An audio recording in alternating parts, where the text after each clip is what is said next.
ಆತ್ಮೀಯ ವಿದ್ಯಾರ್ಥಿಗಳೇ, ಇವತ್ತಿನ ದಿವಸ ನಾವು 2020ನೇ ಸಾಲಿನಲ್ಲಿ ನಡೆದಂತಹ ಆದರ್ಶ ವಿದ್ಯಾಲಯಗಳ ಪ್ರವೇಶಾತಿ ಪರೀಕ್ಷೆಯ ಇಂಗ್ಲೀಷ್ ಭಾಷೆಯ ಪ್ರಶ್ನೆಗಳನ್ನು ಚರ್ಚೆ ಮಾಡ್ತಾ ಇದ್ವಿ. ಯಾರೆಲ್ಲ ಈ ಚಾನಲನ್ನು ಹೊಸದಾಗಿ ನೋಡ್ತಾ ಇದ್ದೀರಿ ಅವರೆಲ್ಲರೂ ಲೈಕ್, ಸಬ್ಸ್ಕ್ರೈಬ್ ಆ್ಯಂಡ್ ಶೇರ್ ಮಾಡಿ ಅಂತ ಹೇಳ್ತಾ ಇವತ್ತಿನ ಈ ತರಗತಿಯನ್ನು ಆರಂಭಿಸೋಣ. First question: The sound of the animal to be filled in the blank is: if a donkey brays, a horse neighs, a snake what? Animal ಸೌಂಡನ್ನು ಕೇಳಿದ್ದಾರೆ. ಹಾವಿನ ಧ್ವನಿ ಯಾವ ರೀತಿಯಲ್ಲಿ ಇರುತ್ತದೆ ಅಂದಾಗ ಹಿಸ್ ಅನ್ನುವಂಥದ್ದು ಸ್ನೇಕ್ ಸೌಂಡ್ ಆಗುತ್ತದೆ. ಆದ್ದರಿಂದ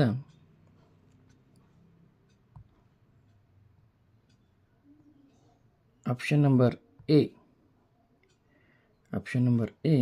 is the right answer. Question number 2: the wrong prefixed word here is. ತಪ್ಪಾದಂತಹ ಪ್ರಿಫಿಕ್ಸನ್ನು ಗುರುತಿಸಿ ಅಂತ ಕೇಳಿದ್ದಾರೆ. ಇಲ್ಲಿ ಪಾಸಿಬಲ್ ಅನ್ನುವಂಥದ್ದು impossible, it is right answer. Lucky, unlucky, it is also right answer. Use, misuse, it is also right answer. But educate, diseducate is wrong answer. ಇದು ತಪ್ಪಾದಂತಹ prefix ಆಗಿರುತ್ತದೆ. ಇದಕ್ಕೇನು ಬರಬೇಕಾಗಿತ್ತು? ಎಜುಕೇಟ್, ಅನ್ಎಜುಕೇಟ್ ಬರಬೇಕಾಗಿತ್ತು. ಹೀಗಾಗಿ option number D is the here answer. Next question number 3: the following picture indicates.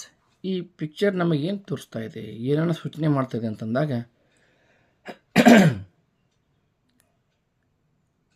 Invitation ಅಂದರೆ ಆಮಂತ್ರಣ, notice ಅಂದರೆ ಸೂಚನೆ, ಗ್ರೀಟಿಂಗ್ಸ್ ಅಂದರೆ ಶುಭಾಶಯ, ಅಡ್ವರ್ಟೈಸ್ಮೆಂಟ್ ಅಂದರೆ ಜಾಹೀರಾತು. ಇದೇನು ಮಾಡ್ತಾಯಿದೆ? ಜಾಹೀರಾತನ್ನು ತಿಳಿಸ್ತಾ ಇರುವಂಥದ್ದು ಒಂದು ಪೋಸ್ಟರ್ ಆಗಿರೋದ್ರಿಂದ ಇದರ ಸರಿಯಾದಂಥ ಆನ್ಸರ್ ಏನಾಗ್ತದೆ ಅಂದರೆ option number A, advertisement is right answer. Next question number 4: identify this person. The noun form of identify.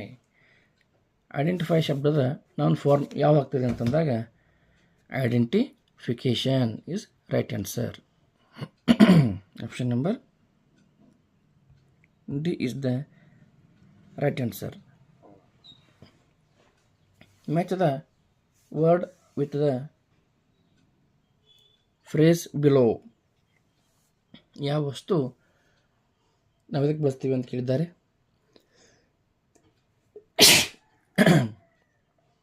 if plate to eat, mixer to grind, then broom question mark.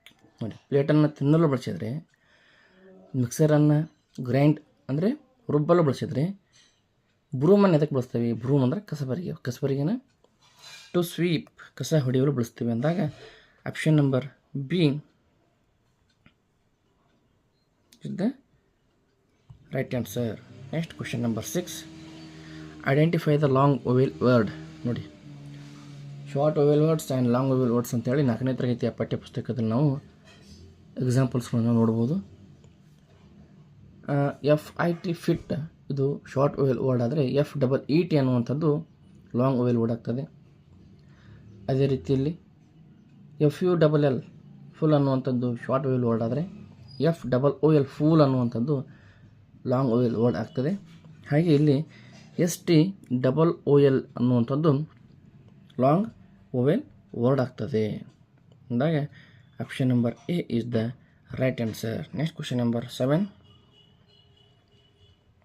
Study the given word pairs and find out the incorrect word pair. ನೋಡಿ, ತಪ್ಪಾದಂತಹ ಜೋಡಿಯನ್ನು ಗುರುತಿಸಿ ಅಂತ ಹೇಳಿದ್ದಾರೆ. Cup and saucer ಇದು ಜೋಡಿ ಸರಿಯಾಗಿದೆ. Fair and lovely ಇದು ಕೂಡ ಸರಿಯಾಗಿದೆ. ಬ್ರೆಡ್ ಆ್ಯಂಡ್ ಬಟರ್ ಇದು ಕೂಡ ಸರಿಯಾಗಿದೆ. ಹಾಗಾದರೆ ಶೋಲ್ಡರ್ ಆ್ಯಂಡ್ ಹೆಡ್ ಅನ್ನುವಂಥದ್ದು ತಪ್ಪಾದಂತಹ ಪೇರ್ ಆಗಿರ್ತದೆ. ಹೀಗಾಗಿ ಆಪ್ಷನ್ ನಂಬರ್ ಡಿ ಇದು ತಪ್ಪಾದಂಥ pair. Next identify the silent letter in the words given below. ಇಲ್ಲಿ ಕೆಳಗೆ ಕೊಟ್ಟಂತಹ ಶಬ್ದಗಳಲ್ಲಿ ಸೈಲೆಂಟ್ ಲೆಟರ್ ಯಾವುದಿದೆ ಅದನ್ನು ಗುರುತಿಸಿ ಅಂತ ಕೇಳಿದ್ದಾರೆ.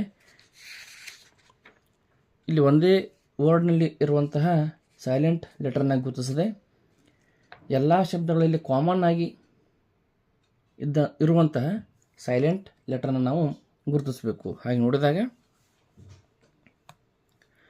PALM palm, COULD could, CHALK chalk, SHOULD should. ಇಲ್ಲಿ ಎಲ್ ಅನ್ನುವಂಥ ಆಲ್ಫಾಬೆಟ್ ಸೈಲೆಂಟ್ ಆಗ್ತದೆ, ಇಲ್ಲಿಯೂ ಕೂಡ ಎಲ್ ಆಗ್ತದೆ, ಇಲ್ಲಿಯೂ ಕೂಡ ಎಲ್ ಆಗ್ತದೆ, ಇಲ್ಲಿಯೂ ಕೂಡ ಎಲ್ ಅನ್ನುವಂಥ ಆಲ್ಫಾಬೆಟ್ ಸೈಲೆಂಟ್ ಆಗ್ತದೆ. ಹೀಗಾಗಿ ಈ ನಾಲ್ಕರಲ್ಲಿ ಕಾಮನ್ ಆಗಿರುವಂಥ ಸೈಲೆಂಟ್ ಲೆಟರ್ ಯಾವುದು ಅಂದಾಗ L. Option number D is the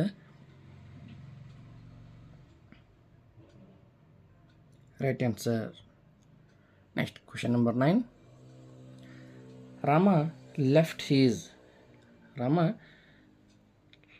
his kingdom and went into the forest to keep his father's words. ನೋಡಿ, ರಾಮ ಏನು ಮಾಡಿದ? ತನ್ನ ರಾಜ್ಯವನ್ನು ಬಿಟ್ಟು ಅರಣ್ಯಕ್ಕೆ ಹೋದನು. To keep his father's words, ತಂದೆ ಹೇಳಿದಂತಹ ಮಾತಿಗೆ ಬೆಲೆ ಕೊಟ್ಟು ರಾಜ್ಯವನ್ನು ಬಿಟ್ಟು ಅವನೇನು ಮಾಡಿದ? ಕಾಡಿಗೆ ಹೋದ. ಹಾಗಾದರೆ here his refers to, his ಅನ್ನುವಂಥ ಶಬ್ದ ಯಾರನ್ನು ಒಳಗೊಂಡಿದೆ? ಹೀಸ್ ಅನ್ನುವಂಥ ಶಬ್ದ ಯಾರನ್ನು ಸೂಚಿಸ್ತಾ ಇದೆ ಅಂತಂದಾಗ ಹೀಸ್ ಅನ್ನುವಂಥ ಶಬ್ದ ಅಂದರೆ ಪ್ರೊನೌನ್ ಯಾರಿಗೆ ಹೇಳ್ತಾ ಇದೆ ಅಂತಂದಾಗ ರಾಮನಿಗೆ ಹೇಳ್ತಾ ಇದೆ. Option number D is the B is the right answer. Next question. Fill in the blank with suitable form of the verb given below. ನೋಡಿ, we dash come to their home to celebrate Ganesha festival. We are come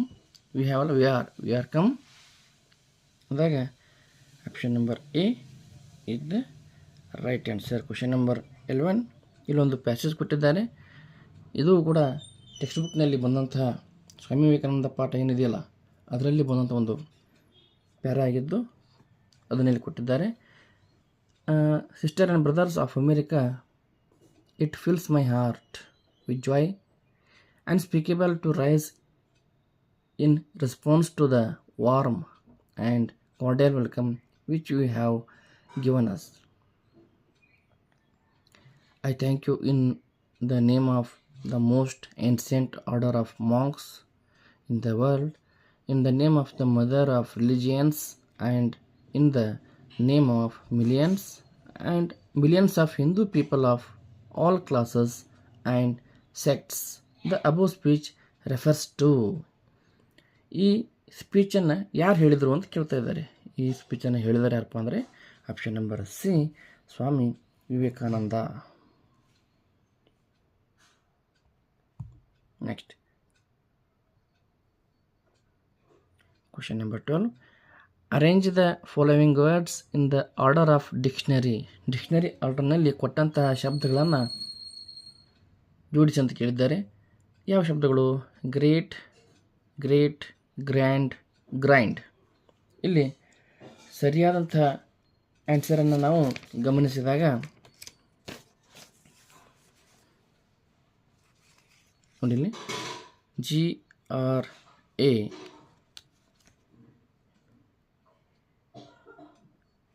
GRAND, next GRATE, ನಂತರದಲ್ಲಿ GREAT, GRIND. ನೋಡಿ, G ಅನ್ನುವಂಥ letter first ಬರಬೇಕು, next R ಬರಬೇಕು. Third ಲೆಟರ್ನಲ್ಲಿ ನಮಗೆ answer ಇದೆ AEI. ಇಲ್ಲಿ ನಮಗೆ ಆನ್ಸರ್ ಸಿಗ್ತದೆ. ಹಾಗಾದರೆ ಗ್ರ್ಯಾಂಡ್, ಗ್ರೈಂಡ್ ಅನ್ನುವಂಥದ್ದು option number C is the right answer. Option number C is the right answer. Next question number 13. Fill in the boxes of the ಕ್ರಾಸ್ವರ್ಡನ್ನು ಕೇಳ್ತಾ ಇದ್ದಾರೆ. ಕೆಲವು ಸೂಚನೆಗಳನ್ನು ಕೊಟ್ಟಿದ್ದಾರೆ. ಆ ಸೂಚನೆಗೆ ಅನುಗುಣವಾಗಿ ನಾವು ಆ ಬಿಟ್ಟಂಥ ಸ್ಥಳದಲ್ಲಿ ಸೂಕ್ತವಾದಂಥ ಅಲ್ಫಾಬೆಟ್ಸ್ಗಳನ್ನ ಹಾಕಿದಾಗ ಅದೊಂದು ಪೂರ್ಣವಾದಂಥ ವರ್ಡ್ ರಚನೆ ಆಗ್ತದೆ. ಇಲ್ಲಿ ನೋಡಿ E R, next E O B A O E, ಈ ಲೆಟರ್ಗಳನ್ನು ಕಂಬ ಸಾಲಿನಲ್ಲಿ ವೆರ್ಟಿಕಲಲ್ಲಿ ಹಾಕಬೇಕು. ನೆಕ್ಸ್ಟ್ ಇಲ್ಲಿರುವಂತಹ 4 ಲೆಟರ್ಸ್ಗಳನ್ನು ಆರ್ ಒ ಇ ಬಿ ಅಥವಾ A O L R A B R O L A O ಆರ್ಗಳನ್ನು ಹಾರಿಜಾಂಟಲ್ ಅಂದರೆ ಅಡ್ಡವಾದ ಸಾಲಿನಲ್ಲಿ ಫಿಲ್ ಮಾಡಬೇಕು. ಹಾಗಾದರೆ ನಾವಿಲ್ಲಿ ಯಾವ ಆಪ್ಷನನ್ನು ಬಳಕೆ ಮಾಡಿದಾಗ ಸರಿಯಾದಂಥ ವರ್ಡ್ ರಚನೆ ಆಗ್ತಿದೆ ಅಂತ ನೋಡಿದಾಗ ಇಲ್ಲಿ ಓ ಮತ್ತು ಇ ಇರುವಂಥದ್ದು. ನಂತರದಲ್ಲಿ ಇದು labour, to follow elders words. Elder ಅಂದರೆ ದೊಡ್ಡವರ ಮಾತುಗಳನ್ನು ಕೇಳುವುದು ಅಂತಂದರೆ ಒಬೆ ಮಾಡೋದು. ಒಬೆ ಅಂದಾಗ ಅದನ್ನು ಪಾಲಿಸುವುದು, ಒಬೆ ಅನ್ನುವಂಥದ್ದು ಸರಿಯಾಗ್ತದೆ. Next practical work related to physical effort. Physical ಅಂದಾಗ ದೈಹಿಕ ಶ್ರಮವನ್ನು ಮಾಡುವಂಥ ವ್ಯಕ್ತಿ ಯಾರಪ್ಪ ಅಂದರೆ ಶ್ರಮಿಕ ಅಥವಾ ಲೇಬರ್, ಕಾರ್ಮಿಕ. ಹೀಗಾಗಿ LABOUR ಇದು OBEY, ಒಬೆ ಅನ್ನೋದು ಸರಿ ಆಗ್ತದೆ. ಹೀಗಾಗಿ ಆಪ್ಷನ್ ನಂಬರ್ OE LAOR ಅಂದಾಗ option number D is the correct answer ಆಗ್ತದೆ. Next question number 14.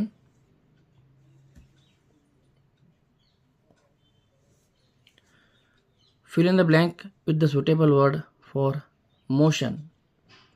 Ready? A snake dash over his legs. ಈ ಪ್ರಶ್ನೆ ಫಸ್ಟ್ ಲೆಸನ್ನಲ್ಲಿ ಬಂದಿದೆ. A snake crawled over his legs. Crawled ನಿಧಾನವಾಗಿ ಚಲಿಸು ಅನ್ನುವಂಥದ್ದು ಸರಿಯಾದ ಆನ್ಸರ್ ಆಗ್ತದೆ. Option number A is the right answer. Next question number 15. The plural form of wife is. Wife ಅನ್ನುವಂಥ ಶಬ್ದದ ಬಹುವಚನ ರೂಪವನ್ನು ಕೇಳಿದ್ದಾರೆ. ಇಲ್ಲಿ ಗಮನಿಸಿ, ಸಾಮಾನ್ಯವಾಗಿ ಪ್ಲೂರಲ್ ಫಾರ್ಮ್ ಅಂದಾಗ ಎಸ್ಸನ್ನು ಸೇರಿಸುವಂಥದ್ದು ರೂಢಿ. ಆದರೆ ಆ ಕೊಟ್ಟಂಥ ಶಬ್ದದ ಕೊನೆಗೆ ಯಾವ ಅಲ್ಫಾಬೆಟ್ಗಳಾದವೆ ಅದನ್ನು ಗಮನಿಸಿ ಅಲ್ಲಿ ಎಸ್ ಬರ್ತಾಯಿದೆಯೋ ಅಥವಾ ಇ ಎಸ್ ಬರ್ತಾಯಿದೆಯೋ ಅಥವಾ ಐ ಎಸ್ ಬರ್ತಾಯಿದೆಯೋ ಅಥವಾ ವಿ ಎಸ್ ಬರ್ತಾಯಿದೆಯೋ ಅನ್ನೋದನ್ನು ಗಮನಿಸಬೇಕು. ಇಲ್ಲಿ ಎಫ್ ಇ ಅಥವಾ ಇ ಎಫ್ ಎನ್ನುವಂಥ ಅಲ್ಫಾಬೆಟ್ಸ್ಗಳಿಂದ ವರ್ಡ್ ಕೊನೆಯಾಗಿದ್ದರೆ ಅಲ್ಲಿ ನಾವು ವಿ ಇ ಎಸ್ ಅನ್ನು ಸೇರಿಸಬೇಕು. ಹೀಗಾಗಿ ವೈಫ್ ಪ್ಲೂರಲ್ ಫಾರ್ಮ್ ಏನಾಗ್ತದೆ, ವೈಫ್ಸ್ ಆಗ್ತದೆ. ಇದೇ ರೀತಿಯಲ್ಲಿ ಲೀವ್ಸ್ ಆಗ್ತದೆ. ಹಾಗಾದರೆ ಆಪ್ಷನ್ ನಂಬರ್ 15ರ ಆನ್ಸರ್ ಯಾವುದಾಗ್ತದೆ ಅಂತಂದಾಗ option number C, wives. Next question number 16.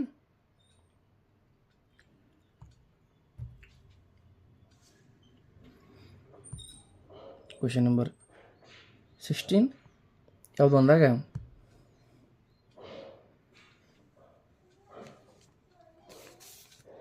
Expressing dissatisfaction about something, one word substitution for this sentence. ಇಲ್ಲಿ ಕೊಟ್ಟಂತಹ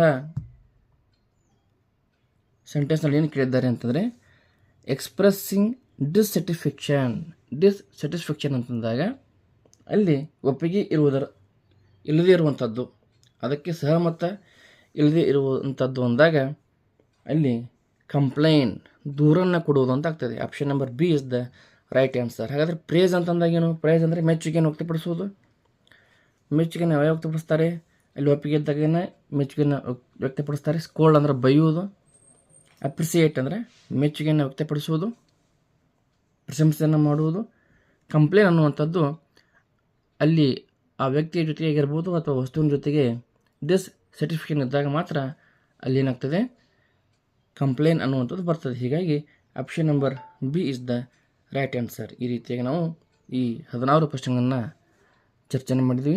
ನಂತರದ ಅವಧಿಯೊಳಗೆ ಇದೇ ಪ್ರಶ್ನೆ ಪತ್ರಿಕೆಯ ಸಾಮಾನ್ಯ ಜ್ಞಾನ ಪ್ರಶ್ನೆ ಪತ್ರಿಕೆಯನ್ನು ಚರ್ಚಿಸೋಣ ಅಂತ ಹೇಳ್ತಾ ಇವತ್ತಿನ ಈ ತರಗತಿಯನ್ನು ಇಲ್ಲಿಗೆ ಮುಗಿಸ್ತಾ ಇದ್ದೀವಿ. ಧನ್ಯವಾದಗಳು.